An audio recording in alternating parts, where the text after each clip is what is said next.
Hi guys, this is Siddhant and you are watching Sid talk. अगर आप India में रहते हैं और आज भी पैसे ट्रांसफर करने के लिए कैश का यूज करते हैं या फिर एनईएफटी, आरटीजीएस या आईएमपीएस यूज करते हैं तो ये वीडियो देखने के बाद ये सारी टेक्निक्स आप भूल जाएंगे, क्योंकि आप एनपीसीआई यानी national payment corporation of India reserve bank के साथ मिलकर आपके लिए लेके आई है यूपीआई, जिसको कहते हैं यूनिफाइड पेमेंट इंटरफेस। अब यूनिफाइड इंटरफेस के थ्रू आप पेमेंट एक मोबाइल से दूसरे मोबाइल पे ट्रांसफर कर सकते हैं। अब आप सोच रहे होंगे यार, ये तो मैं पेटीएम के थ्रू भी कर सकता हूँ या फिर एनईएफटी के थ्रू भी कर सकता हूँ मेरे मोबाइल से ही। तो अब समझिए हो क्या रहा है। अगर आप पेटीएम यूज कर रहे हैं तो सबसे पहले आपको आपके डेबिट कार्ड से पैसे आप उसके पेटीएम वॉलेट में डालने पड़ते हैं, फिर वो पेटीएम वॉलेट का पैसा आप किसी को ट्रांसफर कर सकते हैं। यानी कि पैसा पहले आपके अकाउंट से पेटीएम वॉलेट में जाएगा, फिर वॉलेट से सामने वाले के वॉलेट में जाएगा, फिर वापस सामने वाले के वॉलेट से उसके अकाउंट में जाएगा। तो अगर आपको पैसा ट्रांसफर करना है तो बीच में पेटीएम का वॉलेट जरूर आएगा। बट अगर आप यूपीआई यूज कर रहे हैं तो आप अपने एक अकाउंट से दूसरे अकाउंट में डायरेक्टली, इंस्टेंटली, रियल टाइम पैसा ट्रांसफर कर सकते हैं। यानी कि आप अपने एक अकाउंट से दूसरे अकाउंट में पेमेंट ट्रांसफर कर सकते हैं और ना आपको कोई बेनिफिशियरी ऐड करना है, ना कोई आपको आईएफएससी का झंझट है, ना आपको अकाउंट नंबर चाहिए। एंड इवन ये पूरी प्रोसेस फ्री है। मतलब आप एक अकाउंट से दूसरे अकाउंट में रियल टाइम पे जिस तरह आप वॉलेट में पैसे भेजते हैं और वो इंस्टेंटली सामने वाले को रिसीव होते हैं, उसी तरह आपके एक अकाउंट से दूसरे बैंक के दूसरे अकाउंट में पैसे ट्रांसफर कर सकते हैं रियल टाइम। सो देख लेते हैं कौन कौन से बैंक अभी यूपीआई सपोर्ट कर रहे हैं। तो ये सारी लिस्ट है बैंकों की जो अभी यूपीआई सपोर्ट कर रही है। अगर आपका बैंक इन लिस्ट में आता है, यहाँ पे कहीं भी आपको अगर आपका बैंक दिख रहा है तो कॉन्ग्रेचुलेशंस, आपका बैंक यूपीआई सपोर्ट करता है और ये वीडियो खत्म होने के बाद आप भी यूपीआई के थ्रू पैसा भेज सकते हैं। तो चलिए मैं आपको पूरी प्रोसेस समझा देता हूँ आपको करना क्या है। तो सबसे पहले आपको अपने मोबाइल पे प्ले स्टोर पे जाना है और आपके जिस बैंक को आप यूज कर रहे हैं, जिस बैंक में आपका अकाउंट है, उस बैंक की आपको एक ऐप इंस्टॉल करना है, जिसका नाम मैं आपको आने वाली स्लाइड में बताने जा रहा हूँ। मान लीजिए आपका अकाउंट एसबीआई बैंक में है, आपने एसबीआई बैंक की एसबीआई पे नाम की एक ऐप है, उसको आपने इंस्टॉल कर लिया है। उसको इंस्टॉल करने के बाद आपको सबसे पहले अपना मोबाइल नंबर वेरीफाई करना पड़ेगा। अब यहाँ पे आप ध्यान से सुनिए कि होना क्या है। अगर आप कोई भी ऐप इंस्टॉल करते हैं तो सबसे पहले आपको एक मोबाइल पे एक ओटीपी आता है, फिर वो ऐप उस ओटीपी को रीड करके आपको वेरीफाई करता है। यहाँ पे पूरा उल्टा सिस्टम है। आपके फोन से एक एसएमएस जाएगा बैंक के सर्वर पे और फिर वहां से वो ऑथेंटिकेट होगा। तो इसमें ध्यान रखने वाली ये बात है, अगर आपका फोन डुअल सिम है तो आपको एक ही सिम ऑन करनी पड़ेगी जो आपके उस बैंक अकाउंट से मैप्ड है। यानी कि अगर आपके दो अकाउंट हैं और एक अकाउंट में फर्स्ट सिम है, दूसरे अकाउंट में सेकंड सिम है, तो आपको फर्स्ट सिम वाली सिम ऑन करनी पड़ेगी अगर आपको फर्स्ट अकाउंट इस पे मैप करवाना है। तो मान लीजिए आपको फर्स्ट सिम का अकाउंट मैप करवाना है, तो आप अपने सेटिंग में जाके, सिम मैनेजमेंट में जाके आपकी फर्स्ट सिम ऑफ कर दीजिए या सेकंड सिम ऑफ कर दीजिए, ताकि मोबाइल में सिर्फ एक ही सिम रहे, ताकि जब वो ऐप एक मैसेज सेंड करे तो वो उसी सिम से जाए और उस सिम पे जितने रजिस्टर्ड अकाउंट नंबर हैं वो ऑटोमेटिकली फ्रेश हो जाएंगे। आपको मैन्युअली कोई भी अकाउंट नंबर ऐड नहीं करना पड़ेगा। अब मान लीजिए वो आपने मैसेज भेज दिया है, उसके बाद मैसेज भेजने के बाद अगर वहां से रिस्पॉन्स आता है तो ये ऐप आपको सबसे पहले आपका नाम, ईमेल आईडी और बाकी चीजें पूछेगी। उसके बाद वो एक ऐप पिन आपसे भरवाएगी। जो ऐप पिन यूज होगा, नेक्स्ट टाइम आप कभी भी ये ऐप ऑन करेंगे तो आपको वो ऐप का जो पिन है वो याद रखना पड़ेगा, तभी ये ऐप ओपन होगी। अब मान लीजिए आपने आपका ऐप पिन रजिस्टर कर दिया है।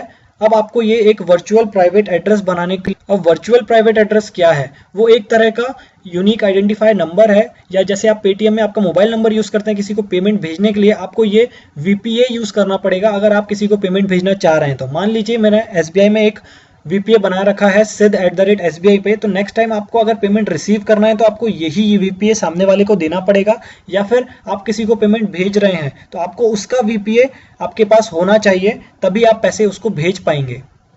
तो ऐप लॉगिन के बाद आपको सबसे पहले आपका वीपीए बनाना है। अब मान लीजिए आपने आपका वीपीए बना लिया है। अब इस वीपीए से आपको अकाउंट ऐड करना है। यहाँ पे आप एक अकाउंट भी ऐड कर सकते हैं। आपके अगर 4 अकाउंट है तो वो 4 अकाउंट भी आप इसी वीपीए पे ऐड कर सकते हैं। फिर आपको डिफॉल्ट में रखना पड़ेगा कि डिफॉल्ट अगर कोई पैसा इस वीपीए पे आता है तो आपका जो पैसा है वो किस अकाउंट में क्रेडिट होगा, उसके लिए एक डिफॉल्ट सेटिंग बाद में आती है। अभी हम मान लेते हैं कि आपका सिर्फ एक ही बैंक अकाउंट है और आप आपके वीपीए से एक अकाउंट ऐड कर रहे हैं। तो आप जब भी ऐड बैंक अकाउंट पे जाएंगे तो वहां पे सारे बैंक की लिस्ट आ जाएगी, जो 22 या 30 जो बैंक्स हैं जो वीपीआई सपोर्ट कर रहे हैं उसकी लिस्ट आ जाएगी। आपको सिंपल बैंक का नाम क्लिक करना है और ऑटोमेटिकली जो नंबर आपने अभी वेरीफाई करवाया है वो अगर उस अकाउंट में रजिस्टर्ड है तो सामने से सारी details automatically bank account number के साथ आपके वहां पे प्रॉम्प्ट करेगी, आपको शो करेगी। मान लीजिए मैंने एसबीआई सिलेक्ट किया तो मेरे सारे एसबीआई के अकाउंट मुझे प्रॉम्प्ट करेंगे, शो करेंगे। अब मुझे सिंपल वो अकाउंट पे क्लिक करना है। अब कहने वाली या समझने वाली बात यह है कि आपने जो अकाउंट सिलेक्ट किया है, अब नेक्स्ट टाइम से अगर आप कभी भी उससे पेमेंट करेंगे तो आपको एक एम पिन की जरूरत होगी, जिसको हम बोलते हैं मोबाइल पिन। अब होता यह है, अगर आप ऑनलाइन शॉपिंग कर रहे हैं कुछ भी कर रहे हैं तो एक ओटीपी आता है, तभी वो ऑथेंटिकेट होता है कि आप ही हो और उसके बाद ही वो पैसा डेबिट होता है। यहाँ पे सीन ये है, अगर आप यूपीआई के थ्रू पैसे भेज रहे हैं तो आपको एम पिन की जरूरत पड़ेगी। अब आप जब एम पिन बनाने जाएंगे तब वो आपसे उस अकाउंट से रिलेटेड जो आपका डेबिट कार्ड आपको इश्यू हुआ है उसके लास्ट के 6 डिजिट और उसकी एक्सपायरी पूछेगा। मतलब अगर आपका अकाउंट वहां पे शो हो गया ऑटोमेटिकली, फिर भी आपको वेरीफाई करने के लिए आपका डेबिट कार्ड के लास्ट के 6 डिजिट एंड एक्सपायरी वहां पे आपको एंटर करनी पड़ेगी। उसके बाद ही वो उसको वेरीफाई कर पाएगा। मान लीजिए आपका एसबीआई का अकाउंट है और आपके पास पुराना वाला मास्टर स्टीरियो कार्ड है जो मे बी शायद येलो कलर का आता है, अगर वो है तो उसमें एक्सपायरी नहीं होती है। तो अगर वो आपके पास कार्ड है तो आप ये यूज नहीं कर पाएंगे यूपीआई। उसके लिए फिर आपको बैंक में कांटेक्ट करके नया कार्ड इशू कराना पड़ेगा जिसमें एक्सपायरी हो, उसके बाद ही आप यूपीआई यूज कर पाएंगे। मान लीजिए आपके पास आपका डेबिट कार्ड है, आपने उसके लास्ट के 6 डिजिट एंड एक्सपायरी एंटर करने के बाद आपने वेरीफाई कर लिया है। उसके बाद वो एक साइट पे जाएगा जो मेन एनपीसीआई की साइट रहेगी जहां पे सब ऑथेंटिकेशन मैनेज होगा। वहां से आपको एक ओटीपी आएगा मोबाइल पे, जो आपको वो ओटीपी एंटर करना पड़ेगा। उसके बाद आप अपना एम पिन, आपका जो एम पिन है वो आप बना सकते हैं। उसके दोनों को एंटर करने के बाद आपका एम पिन सक्सेसफुली जनरेट हो जाएगा। तो इसके बाद आप अब यूपीआई यूज कर सकते हैं पेमेंट भेजने के लिए एंड पेमेंट रिसीव करने के लिए। अगर आप एम पिन नहीं बनाते हैं तो आपको जो वर्चुअल प्राइवेट एड्रेस है वो मैप नहीं होगा आपके अकाउंट से, तो एम पिन उसके लिए नेसेसरी है। सो अगर आप एसबीआई वाले यूजर्स हैं और आप सोच रहे हैं कि मैंने वर्चुअल प्राइवेट एड्रेस बना लिया है बट एम पिन अभी नहीं बना पा रहा हूं क्योंकि मेरे पास डेबिट कार्ड नहीं है, तो आपका वर्चुअल प्राइवेट एड्रेस काम नहीं करेगा। अब आपने एम पिन भी बना लिया, सब कर लिया, तो अब आप पेमेंट रिसीव भी कर सकते हैं, आप पेमेंट भेज भी सकते हैं। अब यहाँ पे बहुत सारे यूजर्स होंगे कि हमारा कौन सा बैंक है, हमारी कौन सी, हमें क्या आईडी डालनी पड़ेगी, हमें कौन से नाम से प्ले स्टोर पे हमारी ऐप सर्च करना पड़ेगी। तो वो भी मैं आपकी प्रॉब्लम सॉल्व कर देता हूँ। ये ऐप्स हैं सारी जो आपको सर्च करनी पड़ेगी प्ले स्टोर में। अगर आपका एसबीआई का अकाउंट है तो आपको एसबीआई पे नाम से ऐप मिलेगी। तो इसी तरह आप अपना बैंक अकाउंट ढूंढ लीजिए इसके अंदर, अगर आपको मिल जाता है तो आप उसकी ऐप इंस्टॉल कर सकते हैं। अगर मान लीजिए आपका बैंक इसमें नहीं है या फिर मान लीजिए आपके 4 अकाउंट है अलग अलग, तो आप 4 ऐप नहीं इंस्टॉल करना चाह रहे हैं, तो आप किसी भी ऐप को इंस्टॉल करके उसके अंदर आप अपना अकाउंट मैप कर सकते हैं। यानी कि ये मल्टी ऐप बोल सकते हो आप इसको, multi bank app, single app. आप एक ही बैंक में अलग अलग बैंक्स की सारे अकाउंट यूज कर सकते हैं यूपीआई के थ्रू। यानी एसबीआई में मैं मेरा आईसीआईसी, एचडीएफसी या एक्सिस बैंक के अकाउंट भी ऐड कर सकता हूं और पैसे भेज सकता हूं। बट इसमें आपको ध्यान रखने की ये बात है कि जो आपका वर्चुअल प्राइवेट एड्रेस बनेगा वो @ फिर एसबीआई ही बनेगा।